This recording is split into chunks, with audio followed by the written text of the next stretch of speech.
तो भाई सबको हमारा नमस्कार। हमारे एक बंधु सब्सक्राइबर ने हमसे कहा, भैया आप और भी चीज़ों पर रोस्ट करो। तो हमें लगा सही तो कह रहा है भाई, पर हम सोच में पड़ गए आखिर किस पर किया जाए रोस्ट। कि तभी हमारे घर की घंटी बजी और दरवाजा खोलते ही साक्षात एक लौंडे के बाप खड़े थे और उनको देखते ही हमारे दिमाग की भी घंटी बज गई और हम आ गए हैं आपके लिए दुनिया की उस प्रजाति के बारे में खोल के बजाने। Sorry sorry sorry sorry sorry I mean बताने, जिन्हें अपने से ज्यादा आपकी चिंता होती है, जिनका खुद का लौंडा 5 रुपए की बीड़ी का बंडल और कमला पसंद से रोड रंगने का ठेका लिए हुआ है, पर उनकी नजर आप पर हमेशा हमेशा एक स्पाई कैमरे की तरह टिकी होती है और सुनने की क्षमता भैया वो तो प्रकाश से भी तेज होती है। अब बाहर देशों का तो नहीं पता, पर अपने हिंदुस्तान में रिश्तेदार नामक जीव के रूप में जाना जाता है। फटी बनियान बदलिए, कपड़े पहनिए, मेहमान आ रहे हैं। और ये वही लोग हैं जिनके घर पर आने के बाद माँ बाप के अंदर खुद के लौंडे के लिए ज्वालामुखी पनपने लगती है और ये ज्वालामुखी इन जीवों के जाने के तुरंत बाद फटती है और उस मासूम से बच्चे का संसार एक कुर्सी पर 5 घंटे तक पिछवाड़ा टिकाए हुए निकल जाता है।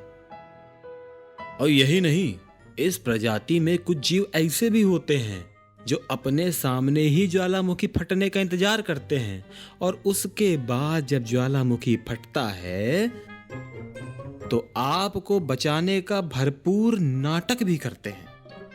तो आज हम इन्हीं के नाटकों वाले चेहरे का पर्दा फाश करेंगे, लेकिन उससे पहले कानों में सस्ते वाले ईयरफोन लगा लो, क्योंकि ज्वालामुखी का क्या है, किसी पे कहीं भी फट सकता है।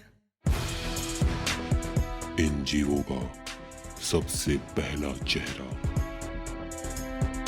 सबसे पहले तो ये आपके घर पर आते हैं और आते ही अपनी मधुर आवाज में बोलते हैं, आओ बेटा, पढ़ाई लिखाई चल रही है या दिन भर केवल फोन में गेम खेलते हो? आप अपनी मस्ती में बैठकर इनको और इनकी बातों को इग्नोर भी करना चाहोगे, पर मर्जाल है आप ऐसा कर पाओ। अगर गलती से भी आपने इनकी बातों का जवाब नहीं दिया तो बवंडर आएगा, बवंडर। बचा 7वीं फेल, चुप। इसके बाद शुरू होती है इनकी असली साजिश। ऐसे ऐसे प्रश्न होंगे कि आपको लगेगा कि आप केबीसी की हॉट सीट पर बैठे हो और आपका पिछवाड़ा भी कुछ देर में लाल होने वाला है। यहाँ तक तो ठीक रहे, लेकिन तभी फिर एक आवाज आती है, अपने बारे में बताओ। अरे चाचा, आप घर पर मिलने आए हो कि कॉल सेंटर के लिए हमारा इंटरव्यू लेने आए हो? और इनको क्या जरूरत है हमारे बारे में जानने की? ऐसा लगता है जैसे शादी.com से प्रोफाइल मैच करके डेट के लिए आए हैं हमारे साथ। लड़के ना प्रेग्नेंट नहीं होते। पर फिर भी हम लोग दुखी मन से चेहरे पर हंसी लिए हुए बताना शुरू ही करते हैं कि चाचा हमारा नाम फलाना है, हम कक्षा 10 में पढ़ रहे हैं, कि तभी आपकी नजर चच्चा पर जाती है, जिन्हें घंटा फर्क नहीं कि आप क्या कह रहे हैं। वो तो मस्त चाय के साथ फुल प्लेट नमकीन और 10 बिस्कुट उड़ा चुके होते हैं। अब आपको लगता है चलो चच्चा से पीछा छूटा, पर नहीं, ये तो अभी शुरुआत है। शातिर मुस्कुराहट के साथ देखना। इधर हम दबे पांव निकल रहे होते हैं कि तभी, अरे बेटा कहाँ जा रहे हो? किसी को टाइम दियो हो का? अरे थोड़ी देर हमारे साथ भी बैठ लो, थोड़ा घर पर भी ध्यान दिया करो। आगे क्या करने का सोचा है? कुछ प्लानिंग है फ्यूचर की? बस फिर इनके सवालों का जवाब देने के लिए अगर आप बैठ गए तो फिर ये आप पर सवालों का पूरा पहाड़ दही मारेंगे, और गलती से भी आपने इनके सवालों को इग्नोर करना चाहा तो। अरे बेटा, जब हम तुम्हारी उम्र के थे तो चड्डी पे फूल उगाते थे और नाक से बुज्जे उड़ाते थे। अरे तो चाचा चाहते का हो कि अब हम भी आपकी तरह नाक से पानी के बुलबुले छोड़ें और उन्हें ही फोड़ें? और यही नहीं, इसके बाद इन्हें आपका टैलेंट भी देखना होता है। अरे बेटा नाच लेते हो, अगर नाच लेते हो तो कितने एंगल में कमर मटकाते हो? पतली कमर मटकाते हो या मोटी? अरे घुंघरू के साथ नाचते हो कि घुंघरू तोड़ के? अरे चाचा मिलने आए हो कि मुजरा देखने? यहाँ बैठ के का हम तुमको अपना मुजरा दिखाएं? अरे नाच मेरी छम्मू तुझे पैसा मिलेगा। अहे नाच मेरी छम्मू तुझे पैसा मिलेगा। काहे के रिश्तेदार आए हैं, पैसा मिलेगा। करे बहुत मनुष्य लग रहे हो, मत करो, रहने दो। फिर धीरे धीरे समय बदलता है, आप बड़े होते हो, आपकी बुद्धि भी बड़ी होती है और आप कुछ काम धंधा भी करने लगते हो कि फिर तभी बजती है घंटी और सामने वही 8 साल पहले वाला प्राणी। आपको लगता है कि सब बदल गया होगा, पर आप हैं गलत हो। आप प्रेस की हुई शर्ट, बढ़िया पैंट, साफ जूते, गले में टाई और हाथ में ऑफिस का बैग पकड़े उनके सामने होते हो। पर फिर भी ये प्रश्न आपसे पूछा जाता है, अरे बेटा नौकरी पर जा रहे हो क्या? मन तो करता है बोल दे, नहीं चाचा ये सब पहनकर हम तो अपनी कक्षा 8 की क्लास में पढ़ने जा रहे हैं।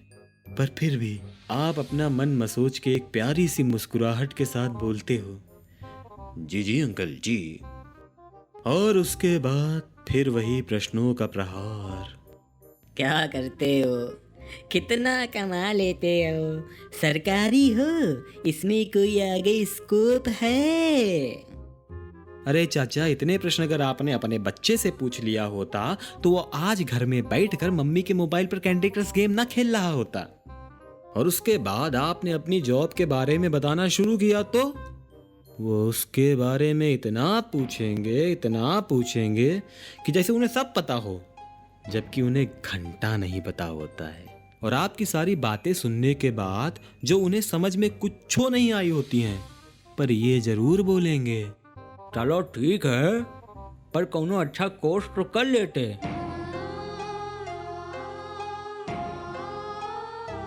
अब मेरे बेटे को देखो, एक्सपोर्ट इंपोर्ट का कोर्स किए हैं और अब तो अच्छी नौकरी भी लग गई है। भले ही लौंडा मुंह में बीड़ी दबाए सुबह 3 बजे नखास की चोर मार्केट में आओ भाई सबसे सस्ता फोन 2000 में 8 GB रैम के साथ ही क्यों ना कर रहा हो, पर रिश्तेदार अपने बच्चों की हवाबाजी करने में जरा भी नहीं घबराते। भले ही उनके बच्चे को मोहल्ले की पूसी भी ना घास डालती हो, पर इन रिश्तेदारों को इससे घंटा कोई फर्क नहीं पड़ता। उनका मेन उद्देश्य तो आपको आपके घर पर सबसे नकारा मनुष्य घोषित करने का होता है। और आपको क्या लगता है कि वो अकेले आए हैं? तो अपनी नजरों का टीका करवा लो या नजर बट्टू माथे पर टांग कर चलो, क्योंकि वो अकेले नहीं आए होते हैं। वो अपने साथ वो 4 अदृश्य प्राणी भी लाए होते हैं, जिन्हें आपके रिश्तेदार 4 लोग बताते हैं, जिनका वास्तविक जीवन में कोई अस्तित्व नहीं होता है, पर आपकी जिंदगी में वो सबसे अहम रोल निभाते हैं। बस बहुत हुआ, ये 4 लोग। अरे टेटू गाड़ी निकाल, सबसे पहले इन 4 लोगों का पिछवाड़ा लाल करना है, जिनके बारे में हम बचपन से सुनते आए हैं कि 4 लोग क्या बोलेंगे। तो बस भाई आज के लिए इतना ही। वीडियो पसंद आई हो तो लाइक करना, एम घंटा कुछ नहीं रखते क्योंकि आप लोग करना हो तो कर देते हो, नहीं करना हो तो नहीं करते हो। और हाँ, सब्सक्राइब भी जरूर कर लेना। वो जो लाल वाला बटन दिख रहा है उस पर चाहे रिश्तेदारों का माथा फोड़ो, चाहे तो बगल वाली पूसी को फोड़ो, हमको नहीं पता, बस ये है लाइक हो जाना चाहिए। अगर तुम्हारे बारे में भी तुम्हारे रिश्तेदार ऐसे बोलते हो तो शेयर जरूर करना।